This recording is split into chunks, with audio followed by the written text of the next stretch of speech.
एक बहुत बड़े कस्बे का मुखिया धनवान वैभवशाली था। प्रजा खुश थी। एक बार एक गहरी सोच में जब वह डूबा हुआ था तो उसे आत्मबोध हुआ कि दुख और बुढ़ापा अमीर और गरीब दोनों को समान रूप से सताता है।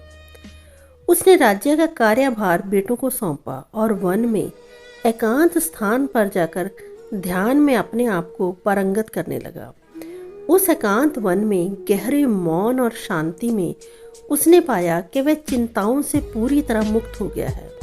उसके चेहरे पर इतनी सौम्यता, तेज और शांति झलकने लगी। जल्दी ही उसके 500 शिष्य हो गए। वह उन्हें मुक्ति के मार्ग पर चलने का उपदेश देता। उन 500 भिक्षुओं के चेहरे हमेशा गंभीर रहते। उनमें से एक भिक्षु था जिसके चेहरे पर हमेशा मुस्कुराहट रहती। कैसी भी परिस्थिति हो वह खुश रहता और खुशी वाले अवसरों पर तो उसके चेहरे की मुस्कुराहट और भी गहरी हो जाती। बाकी भिक्षु उससे अक्सर उसकी खुशी का कारण पूछते।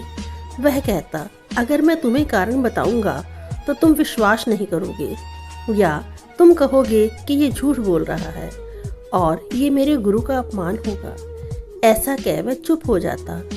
वर्षा ऋतु के 4 मास काटने के लिए उन 500 भिक्षुओं को वहां के राजा की तरफ से निमंत्रण मिला।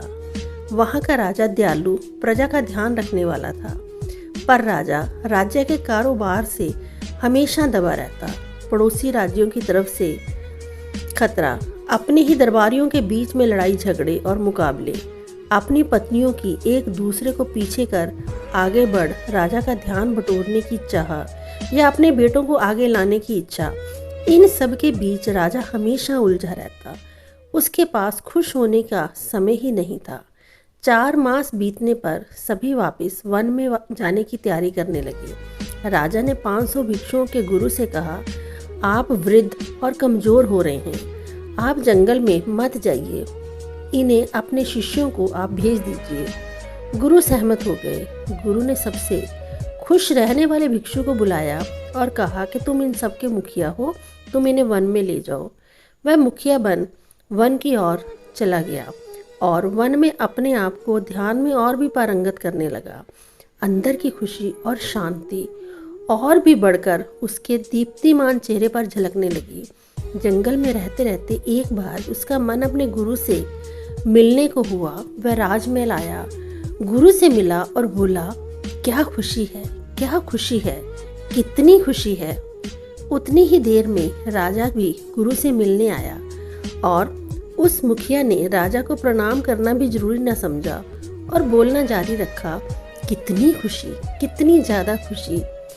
राजा से रहा नहीं गया। वह गुरु से बोले, क्या इस भिक्षु को इतनी भी अकल नहीं है कि मैं आपसे मिलने आया हूँ, ये मेरा सम्मान करे। गुरु बोले, राजन धैर्य रखो, मैं इसकी खुशी के स्रोत को जानता हूँ।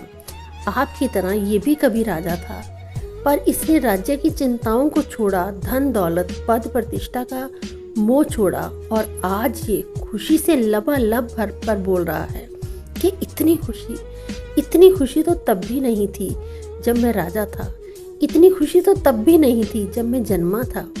सुनकर राजा को बोध हुआ कि ध्यान ही वह एकमात्र स्रोत है जहाँ से अनंत का झरना फूटता है।